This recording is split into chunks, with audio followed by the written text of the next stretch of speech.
Nos ajudem com um like aí, porque o A Deriva é o menor podcast da podosfera e precisamos da sua ajuda. Dá um like para nos ajudar. Eu adoro esse início. Quando tu voltou dos Estados Unidos, quem foram os primeiros inventores que tu ajudou no Brasil? Puta, cara, esse velhinho do ovo de codorna foi um dos primeiros. Eu não me recordo, já fiz, pra você ter uma ideia, mais de 20 mil patentes. Eu não lembro a primeira, né? Ah, tá. É difícil lembrar a primeira patente que eu fiz. Mas nós já fizemos mais de 20 mil patentes. O do ovo de codorna tá nos 10 primeiros aí. O que é uma patente? O que significa isso? Patente é o seguinte, é um monopólio que o Estado concede a todo mundo que tem uma ideia de um produto. Desde que ele tenha atividade inventiva e inovadora. Você não precisa inventar algo totalmente novo para pedir uma patente. Não precisa ser o Grambel inventando o telefone. Pode ser um aperfeiçoamento do já existente. Entendeu? Pode ser uma coisa que você junta uma coisa a outra e você cria um terceiro produto. Vamos dizer, você pega uma garrafa de água, que você levanta ela começa a conversar com você. Você pode pedir uma patente. Oi, Mazei, tudo bem? Tá gostando do podcast A Deriva? Ela conversou comigo. Isso aqui pode ser uma patente. Entendeu? Sai um som de algum lugar, tem uma gravação aqui. E quem é que decide se pode ser uma patente ou não? O Instituto Nacional de Propriedade Industrial. É lá que a gente deposita as patentes. Mas isso é composto por quem? São políticos? São isso é uma autarquia do governo federal. É um órgão governamental. Existem INPIs no mundo inteiro. E o INPI é vinculado ao Ministério da Economia, da Indústria e Comércio. E o INPI é um órgão que é o único órgão brasileiro que você consegue registrar marcas e patentes no Brasil. Isso mais... E eu sou um agente de propriedade industrial, ou seja, eu sou um cara autorizado pelo governo brasileiro a assessorar pessoas que têm ideias e querem fazer patente. Basta o cara me dar uma procuração que eu vou ser o procurador dele perante o INPI. Eu sou o intermediador dele no INPI. Mas deixa eu te perguntar, isso não é extremamente burocrático? Até que ponto isso ajuda ou atrapalha a inovação no Brasil? Sim, isso é burocrático. É extremamente burocrático quando você não sabe fazer. Pra gente é fácil. É igual ao mecânico. Você não sabe mexer no motor do carro, mas o mecânico, pra ele é fácil. Mas do ponto de vista de facilitar a inovação no país... Sim. Às vezes o que acontece é o seguinte. Qual o maior problema que tem, às vezes, é a morosidade na expedição das cartas patentes. Mas eu te falo com propriedade porque conheço o presidente do INPI, que é o Cláudio Furtado.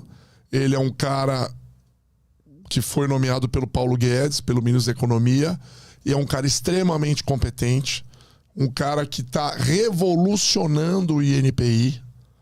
Ele está revolucionando. Para você ter uma ideia, ele criou alguns mecanismos, alguns gatilhos para fazer com que as patentes sejam expedidas mais rápido.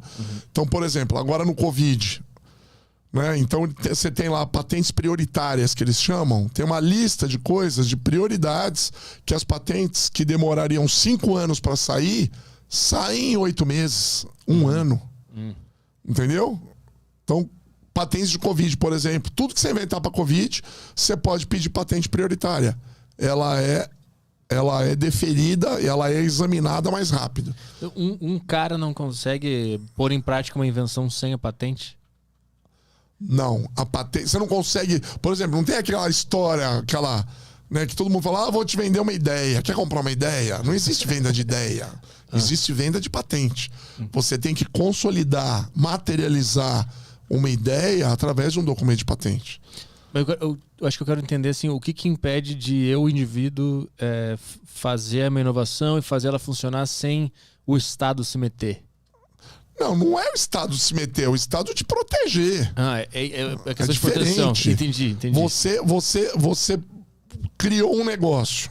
Você tem 2 caminhos.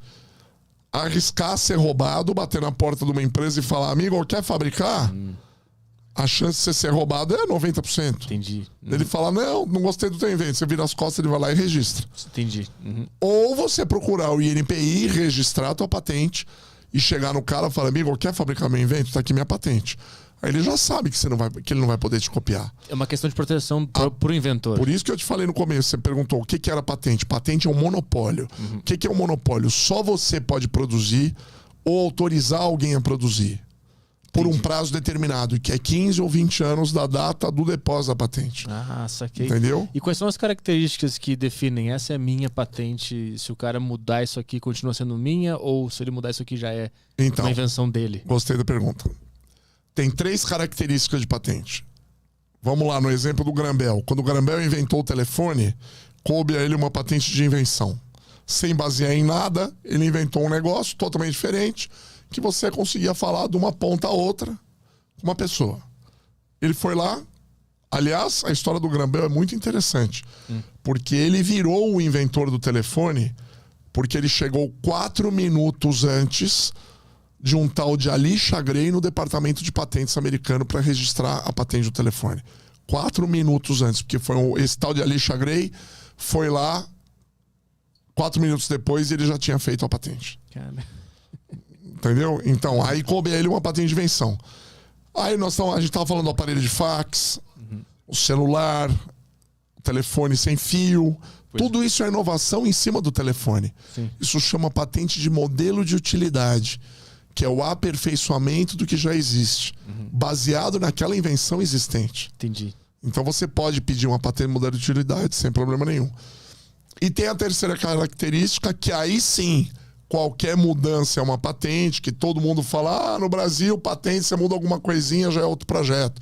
Realmente, na patente de desenho industrial, o aspecto externo do produto, para você ter uma ideia, o iPhone, por exemplo, tem patentes do iPhone, só que tem mais de 200 patentes.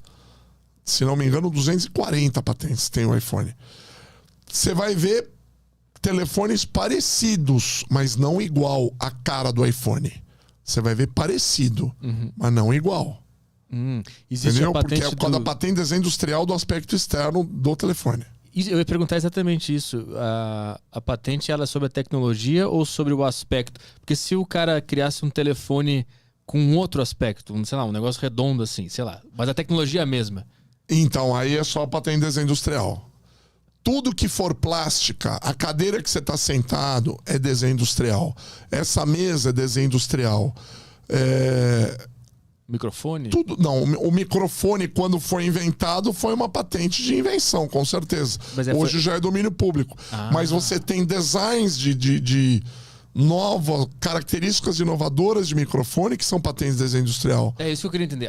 A patente é a tecnologia ou é o formato do microfone? A patente pode ser o formato do microfone como desenho industrial ou a tecnologia. E a tecnologia interna como uma patente de modelo de utilidade ou patente de invenção. Vamos dizer, eu costumo falar o seguinte,